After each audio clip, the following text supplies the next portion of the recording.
So a lot of you have been asking me for a rich chocolate cake that only has cocoa powder in it, no melted chocolate. And honestly, I didn't think it was possible until I decided to ditch the regular hot water method of making chocolate cake and instead used my vanilla cake recipe as a base and turned it into the most incredibly delicious and rich chocolate cake that doesn't have that weird baking soda taste. So to start off, you want to preheat your oven to 160°C or 320°F with the fan on, and grease or line 2 8-inch cake tins. As always, I'm using my homemade cake release to grease my tins. Set these aside and in a bowl, sift together your dry ingredients. So I've got 210 grams of all-purpose flour, which is 1 3/4 cups, 25 grams of cornstarch, which is 1/4 cup, half a teaspoon of baking soda, 1 teaspoon of baking powder, 2 teaspoons of instant coffee powder, half a teaspoon of salt, and 100 grams of unsweetened cocoa powder, which is 1 cup.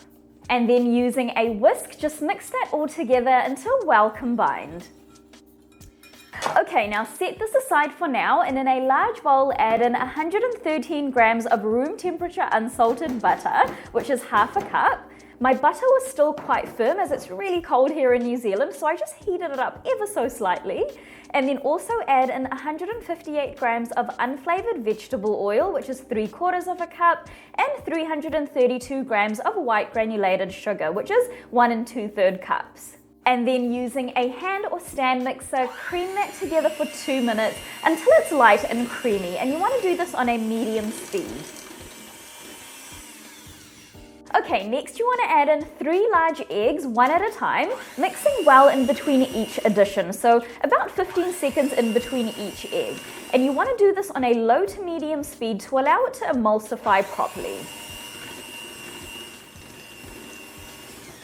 Okay, now next you want to add in 1 tablespoon of vanilla, 1 teaspoon of white vinegar, and 112 grams of room temperature buttermilk, which is about half a cup, and then just mix that all together until well combined. This recipe uses 1.5 cups of buttermilk in total, but you only want to use half a cup of it for this step. Okay, now once that's done, just get all of your batter off of your attachments because we're going to be doing the rest by hand. So next you want to add in half of your pre-sifted dry ingredients from earlier and fold that in with a spatula until just combined. Then you want to add in your remaining 1 cup of buttermilk, which is 225 grams, and fold that in until just combined. And then add in the remaining dry ingredients and again fold until just combined. So you want to make sure your batter is nice and homogeneous with no bits of flour running through the batter, but you also just want to be careful not to overmix it. Okay, now that looks pretty good and it smells incredible. And now you just want to evenly distribute this into our 2 pre-prepared cake tins. And then you just want to drop your cake tins lightly on your counter to remove any large air bubbles.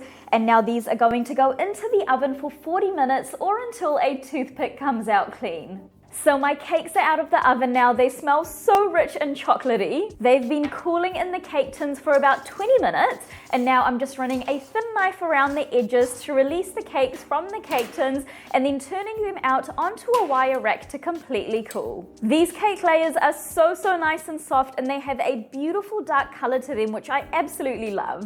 Now while these are cooling, let's go ahead and make the most incredibly delicious chocolate cream cheese frosting. If you haven't tried a chocolate cream cheese frosting yet, then you just absolutely have to try it, even if it's not with this chocolate cake. So you want to start off by creaming 225 grams of room temperature unsalted butter, which is 1 cup, until it's light and fluffy. If you're using a stand mixer, then you want to do this with the paddle attachment.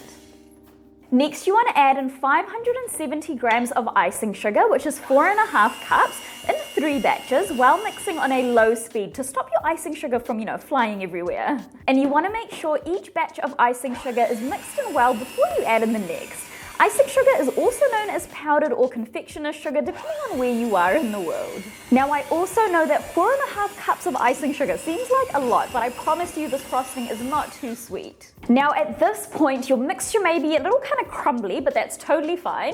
And next, we're going to add in 335 grams of cold cream cheese, which is 1.5 cups. And remember to use the firm block type, not the spreadable type. And you also want to add in 1.5 teaspoons of vanilla. And then you just want to mix that together until just combined and everything is nice and smooth. Avoid over mixing because the more you mix, the softer your frosting is going to become. Okay, now to finish off, you want to add in 75 grams of unsweetened cocoa powder, which is 3/4 cup.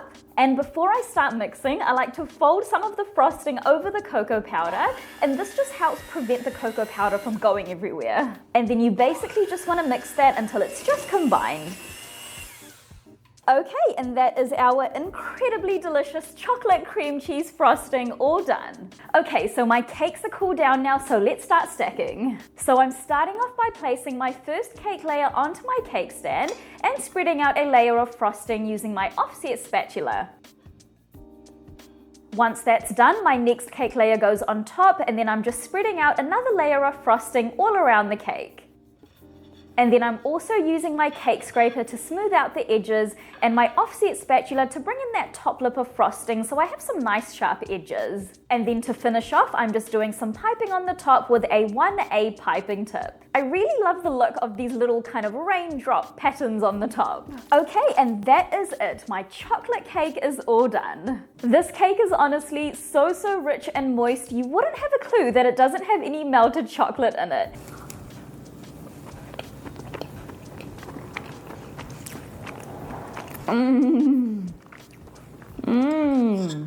That is ridiculously good. The cake is so rich and moist, and the cream cheese frosting just honestly goes so well. And the best part is that it's not too sweet, so because the cake layers have a lot of cocoa in them which give them that nice rich flavor, it's still super moist and nice without having too much sugar. So yeah, it's so good. You guys have to try it out.